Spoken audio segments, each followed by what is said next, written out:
Hello, welcome welcome back to my channel. मेरा नाम पूजा है और मैं सीटी मेंस की प्रिपरेशन कर रही हूँ। तो आज दिन की शुरुआत होती है सुबह 5 बजे और सुबह उठने के बाद थोड़ा लो और थोड़ा नेगेटिव भी फील कर रही थी, क्योंकि जो कल हरियाणा पुलिस की जो लिस्ट आई है कट ऑफ, तो उसको देख के थोड़ा डिमोटिवेट मैं भी हो गई थी कि जो और वैकेंसी आएंगी उनकी कट ऑफ भी इतनी ही हाई जाएगी, तो फिर मैं सीटी मेंस के लिए पढ़ने का क्या फ़ायदा। लेकिन शाम तक आते आते मैंने शांति से बैठ के सोचा कि अगर मैं अब पढ़ाई छोड़ देती हूँ और बाय चांस आगे जाके जो वैकेंसी है वो ज़्यादा आ जाए और जो कट ऑफ है वो कम जाए, तो फिर मेरे पास रिग्रेट करने के अलावा कोई भी ऑप्शन नहीं होगा।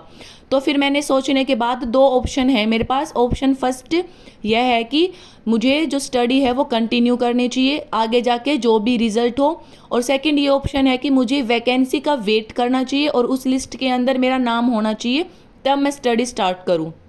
तो मैं तो ऑप्शन फर्स्ट पे जा रही हूँ कि मैं अपनी स्टडी कंटिन्यू रखूँगी, चाहे आगे जाके मेरा सीटी मेंस में नाम आए या फिर ना आए।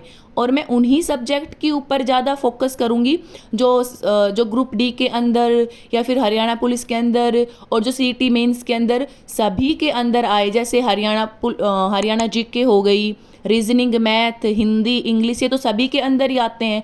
तो मैं इन पे ज़्यादा फोकस करूँगी और जो न्यू सब्जेक्ट हैं उनको थोड़ा कम टाइम दूंगी। और ये जो न्यू सब्जेक्ट हैं मैं तब करने की कोशिश करूँगी जब मेरा वही सीटी मेंस में अगर आगे लिस्ट में नाम आ जाता है, तब मैं जो ये न्यू सब्जेक्ट है इनके ऊपर अच्छे से फोकस करूँगी।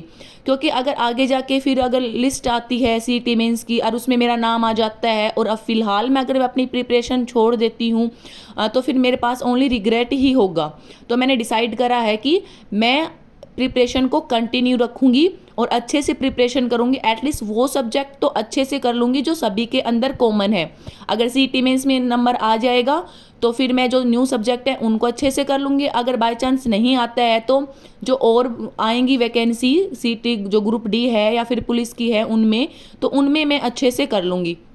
अगर आपके नंबर भी 70-75 इसके आसपास है तो डीमोटिवेट ना हो और अपनी जो प्रिपरेशन है उसको कंटिन्यू रखो, क्योंकि बाद में पछताने के अलावा कुछ भी नहीं होगा। आपके पास अभी ऑप्शन सेकंड भी है जो ग्रुप डी है, और जिनका हरियाणा पुलिस में नहीं आया है उनका भी शायद और लिस्ट लग जाए, क्योंकि बहुत सारे बच्चों से फिजिकल नहीं होगा, कोई हाइट में फिट नहीं होगा, कोई चेस्ट में फिट नहीं होगा, तो हो सकता है कि आप 3 से 4 नंबर और भी कट ऑफ कम चली जाइए। तो आप क्या करें कि आप जो अपनी स्टडी है उसको कंटिन्यू करें, क्योंकि मैं तो यही कर रही हूँ फिलहाल।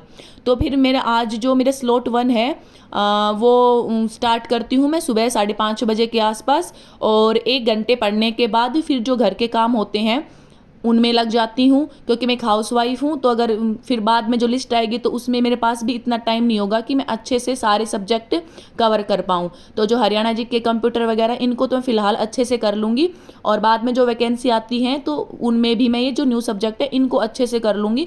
न्यू सब्जेक्ट में अब भी अच्छे से ही थोड़ा करने की कोशिश करूँगी, लेकिन जो ये कॉमन सब्जेक्ट है ना इनके ऊपर मैं फोकस अच्छे से करूँगी, क्योंकि पढ़ने में नुकसान तो कुछ है नहीं, इसमें आपका ही बेनिफिट होगा। लेकिन स्टडी ना करना, डिमोटिवेट होने में ज़रूर आपका नुकसान है। तो थैंक यू, डिसीज़न आपका है।